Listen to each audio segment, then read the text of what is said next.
สบายดีท่านผู้เบิ่งพบกับฮอดเส้นเก้าเส้นเคยสองเบาผู้ไทยเนาะมื้อนี้ก็บ่มีเวลาหลายเขาสิพากันหาเบิ่งเฮ็ดโพตามโหตามโซนเนาะนี่ครับขี่รถออกมาเถิดนะไปกับน้องสาวผมตื่นออกไปแต่เช้าเนาะย้อนบ่มีเลยอยู่เลยกินรุ่นนี้พาเฮ็ดโพต้องขี่รถจักร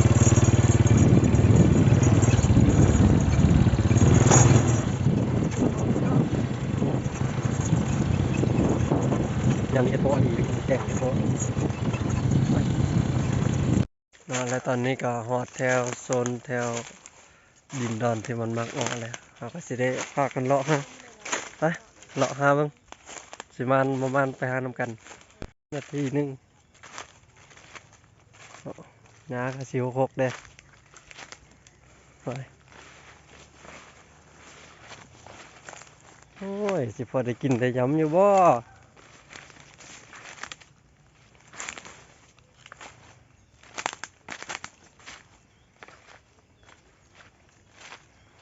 อ่าบ่อยากคือเนาะหกลาย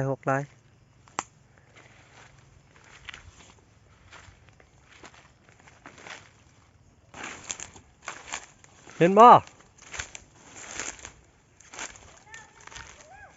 โอ้ยคือสิมานเลยมาคราวเดียวก็สิมานแล้วไปเบิ่งอ้อ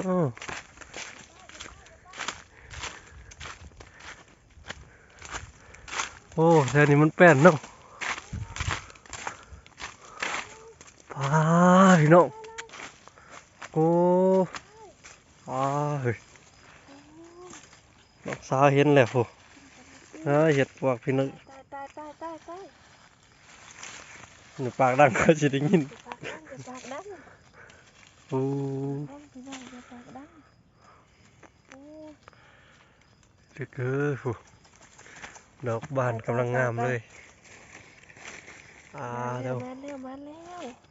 มาคราวเดียวกับมันพี่น้องเนี่ยนี่บ่หากินยากพอดีโอ้โหใช่มาโอ้แถวนี้เนาะพอดีจุ่มพอดีกินเดี๋ยวโอ้คักสุดโอ้มูปักแกงพี่น้องเอ้ยมาเด้อมาเก็บน้ำกันเด้อพี่ลึกเท่านี้ใช่มันมีกันเดินมันเคยออกเลยเขาจะมักไปหามันเคยออกเนาะมันก็จังสิได้เห็นเนี่ยโอ้ยพอดีจุ่มพอดีกิน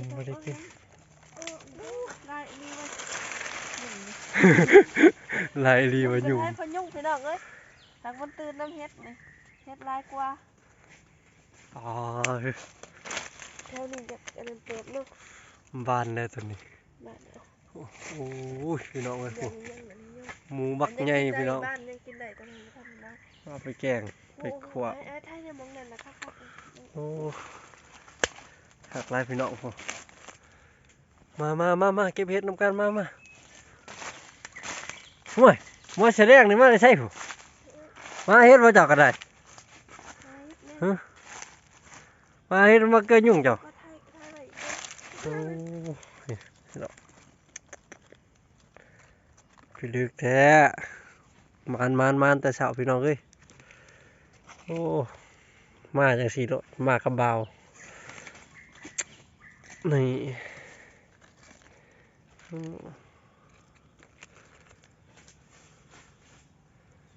เอาเก็บพี่น้องเก็บเผาเมื่อหาให้กินหมูเดียวพ่อเลยเอาหมูเดียวพ่อหมดเลยเอาไรเอาเลิกเติมได้เอาตัวน้อยเหมือนเดิมเก็บให้ร้านเก็บ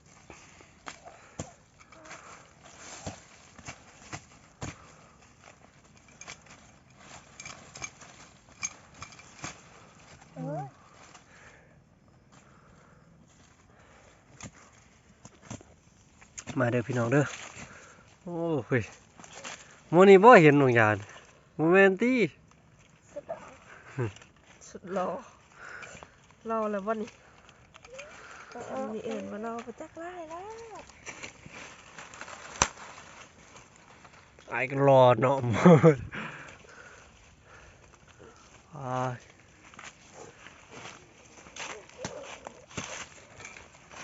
อุ้ย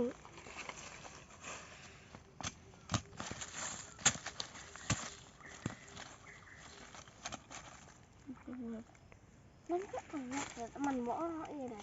โอ้ยเอาแล้ว ปีหน้าบ่ได้ออกครับปีนี้บ่ออกได้ มันก็บ่อ้อแล้วว่าปีนี้มันดึงอ้อง่ายมันก็อ้อแล้วเนาะ ยังดึงออกเลยมาพี่น้องเอ้ยมาเด้อมาเก็บเห็ดปวกน้ำกันนี่บ่แม่นสิซ้ำหนึ่งได้หมู่บักใหญ่หรอมันออกน้ำกันโอ้พอดีแกงแซ่บๆลาบแซ่บๆเนาะพี่น้องบ่าวแสดงเฮ็ดสุกินเด้อนุ่งขาสั้นนี่แต่ยุ่งสิหลายยุ่งหลายโอ้งามนะดาเนาะบ้านกับบ้านพอดีงาม โกพอดีโกเขาทำนี้หมดจะคักนี่ เออ เอ็ดบ่ทายบ่สิทายเหรอ ดีแต่คนอื่นบ่มาเห็นก่อนมีแต่คนอื่นมาเห็นก่อนนะพวกกันช่วยนี่เขาเห็นแล้ว มันบา เอามาเลาะ ครับเขาสิไปโซนเขายุ่งไว้ ยุงลายสวนกาแฟเนาะนี่อ้อมกลางสวนกาแฟมันออกตามโพ่นปลวกตามห่มไม้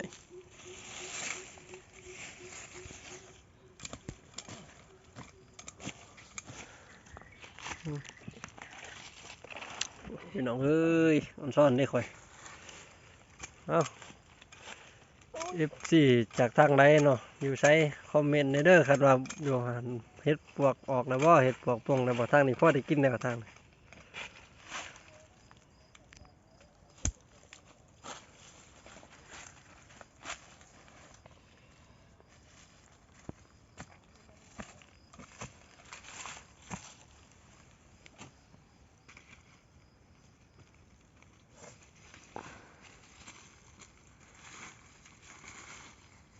โอ้ย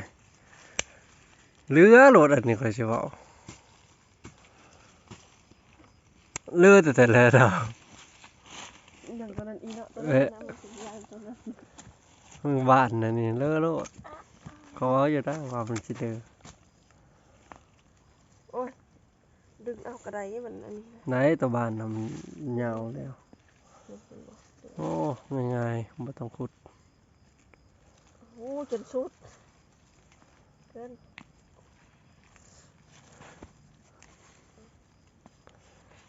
อือหลานชายได้ยินว่าเห็นเฮ็ดน่ะรีบแล่นมาซอย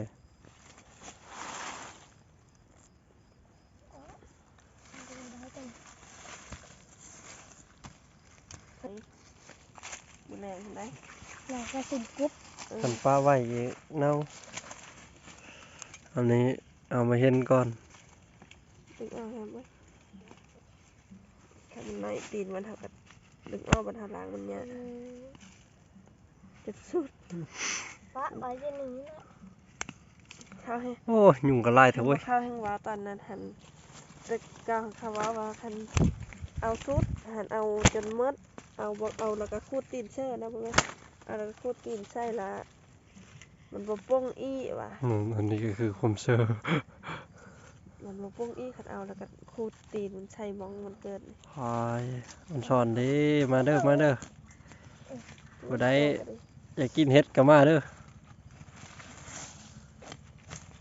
เอามันหมดแสดงว่านะเห็น บ่ได้ถ่ายรูปเนาะ ถ่ายเลยค่ะเอาขออัดวิดีโอแล้วมันบ่ได้ถ่าย มาถ่ายแล้วมือเอาเฮ็ดเดี๋ยวนี้นะคือ ได้ถ่ายมึงนั่นให้ก็ได้ โอ้ มาอ้องมาพี่ เก็บเห็ดเก็บเห็ดเห็ดโปะเห็ดโปะ เขาจะทั้งบ่ใครอี โอ้ยแกะเอาไปไง มึงแบบจับทะเลแล้วพวกแลนมาเห็น บ้านเนาะ ที่ได้เยอะบ้านนี่ อยู่เสื้อแรกกบทะเล โอ้ ที่เท่า ชุด เบิ่งอันนั้นละกันหั่งเขาว่าบ่าเบิ่งตัวมันจะแก่เลย บัดมือสิมีมือผู้มาสิมีมาจอบเนาะมาเบิดคู่คนดีๆโอ้ มือไปให้พวกนะ โอ้ยนี่แหละนี่มาย่างมาพอนี่อันไทยมันมีบ่บ่กดไทยหูมันมีบ่จำไทยหูบ่ถึง ขี้หลายตัวเว้ย สิไรก็ยากนะงานตรงนี้จำได้บ่ ใช่ต้นคุดนี่ติเลยเห็นว่า ขุดแล้วไทยเนี่ย คุดใช่เว้ย อันนี้ไทยต้อง นี่ก็มาหรอ มา แล้วมาปลูกมันนี่ ชุดด้วยลกเอาสิชุดปุดเอามาดิ เฮ็ดกะให้ทางอ่างทางอุโมงค์เลย ป้ายกระต้านนะคือปลาคอ โอ้ไปกระตาหนึ่งเนาะ เดมขึ้นเนาะ ชุดเดียว เออ ลกเอาสบายเอาอะไรเอาดำมันอ้อมวัดเอาวัดเอง อ๋อมันแล้วมันอันนั้นเนาะมันเลิศมันนุ่มเนาะมันอัน ดินมันลก สอง นะ เม็ดอยู่อาหารกะทิมันเป็นหูเป็นกล้องไป ลายคักพี่น้องเอ้ย ซักอัน มาเด้อลกไปบ่ใช่ อู้ตัวนั้นน่ะจบค่ะ นี่ดิน เลยเอาแล้วจบพันพอดีละหันตัวนี้เยอะบ้านนี่ ลายคักลาย อ๋อหมานเนาะพี่น้องเนาะ มานี่รีมันแต่เช้า หมานเสาร์เลย เขาสิ สู้ ไอ้อ่องมาแกง นี่ลายเดียว